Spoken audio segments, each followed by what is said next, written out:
Assalamualaikum warahmatullahi wabarakatuh. Perkenalkan, nama saya Kartika Puspitaningrum, peserta Latsar CPNS Pemerintah Kota Bandung. Pada hari ini, saya akan membacakan hasil resume mengenai materi komitmen mutu. Komitmen mutu merupakan layanan aparatur dalam memberikan layanan kepada masyarakat dengan tujuan kepuasan masyarakat. Komitmen mutu merupakan pemahaman konsep mengenai efektivitas, efisiensi, inovasi, dan mutu penyelenggaraan pemerintah. Ada 4 nilai dasar komitmen mutu. Yang pertama efektivitas, kemudian efisiensi, inovasi, dan mutu. Efektivitas merupakan tingkat ketercapaian target yang telah direncanakan, baik menyangkut jumlah maupun mutu hasil kerja. Kemudian, efisiensi merupakan tingkat ketepatan realisasi penggunaan sumber daya dan bagaimana pekerjaan dilaksanakan sehingga tidak terjadi pemborosan sumber daya, penyalahgunaan alokasi, penyimpangan prosedur, dan mekanisme yang keluar alur. Kemudian inovasi. Inovasi merupakan cara utama di mana suatu organisasi beradaptasi terhadap perubahan-perubahan di pasar, teknologi, dan persaingan. Kemudian mutu yang merupakan nilai keunggulan produk atau jasa yang diberikan kepada masyarakat sesuai dengan kebutuhan dan keinginannya, atau bahkan melampaui harapannya.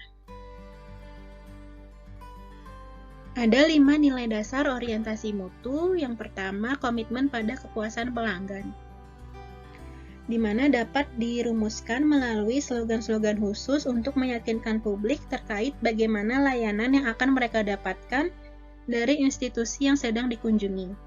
Kemudian pelayanan yang cepat, tepat, dan ramah, di mana bertujuan untuk memberi kenyamanan dan kepuasan bagi masyarakat yang dilayani. Lalu melayani dengan hati tanpa kesalahan, sehingga walaupun dengan fasilitas yang seadanya, masyarakat yang dilayani tetap dapat merasakan kenyamanan dan kepuasan. Kemudian melindungi dan mengayomi. Perlindungan layanan yang dapat memberikan perlindungan kepada publik, terutama ketika terjadi perubahan, baik berkaitan dengan pergeseran tuntutan kebutuhan customer maupun perkembangan teknologi. Lalu, perbaikan berkelanjutan yang dapat dilakukan melalui berbagai cara, seperti pendidikan, pelatihan, pengembangan ide kreatif, dan kolaborasi.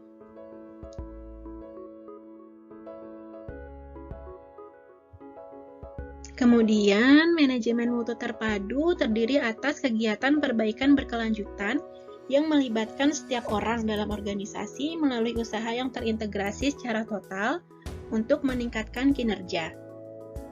Ada 5 pilar dalam manajemen mutu terpadu, seperti tertera pada gambar. Kelima pilar tersebut memiliki keterkaitan dan ketergantungan yang sangat tinggi. Organisasi merupakan pilar tengah yang membentuk kerangka kerja berorientasi mutu. Produk yang bermutu sebagai hasil kerja organisasi diperoleh melalui proses yang bermutu pula, yang didukung komitmen tinggi dari seluruh komponen organisasi. Organisasi tentu tidak akan dapat mencapai target kelembagaannya secara efektif, efisien, dan inovatif tanpa ada pemimpin yang kuat dan kredibel.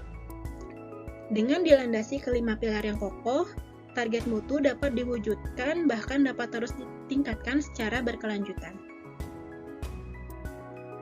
Kemudian ada 5 cara yang dapat dilakukan untuk menjaga komitmen mutu. Yang pertama adalah goals, kemudian peran, prosedur, relationship, dan kepemimpinan. Yang pertama adalah tujuan. Setiap instansi harus menyusun program kerja jangka panjang yang berbasis mutu. Kemudian, peran dapat dilakukan dengan mengembangkan budaya kerja yang berorientasi mutu, bukan hanya sebatas menggugurkan kewajiban semata.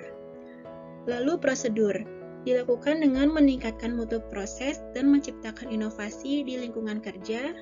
Kemudian, relationship, di mana menjalin hubungan dan menumbuhkan hubungan yang baik antar pegawai dengan dilandasi rasa percaya dan kejujuran. Lalu yang terakhir adalah kepemimpinan. Pimpinan instansi harus melaksanakan fungsinya sebagai pengawas secara efektif untuk mengawal program dengan baik. Ada 5 dimensi karakteristik yang digunakan pelanggan dalam mengawasi kualitas pelayanan. Yang pertama adalah tangible atau nyata dan berwujud, yaitu meliputi fasilitas fisik, perlengkapan, pegawai, dan sarana komunikasi. Kemudian adalah reliability atau keandalan, yaitu merupakan kemampuan dalam memberikan pelayanan dengan segera dan memuaskan, serta sesuai dengan apa yang telah dijanjikan. Lalu responsiveness atau cepat tanggap, yaitu keinginan para staf untuk membantu para pelanggan dan memberikan pelayanan dengan tanggap. Kemudian assurance atau jaminan, yaitu mencakup kemampuan, kesopanan, dan sifat dapat dipercaya yang dimiliki para staf, bebas dari bahaya, resiko, maupun keraguan-raguan. Lalu empati, yaitu meliputi kemudahan dalam melakukan hubungan, komunikasi yang baik, dan perhatian dengan tulus terhadap kebutuhan pelanggan. Lalu, aktualisasi nilai-nilai komitmen mutu dapat dilakukan dengan merubah dari orientasi kepada peraturan menjadi orientasi kepada publik, kemudian cara kerja ABS, rutinitas, dan asal-asalan menjadi orientasi kepada mutu, bekerja secara baik dan benar.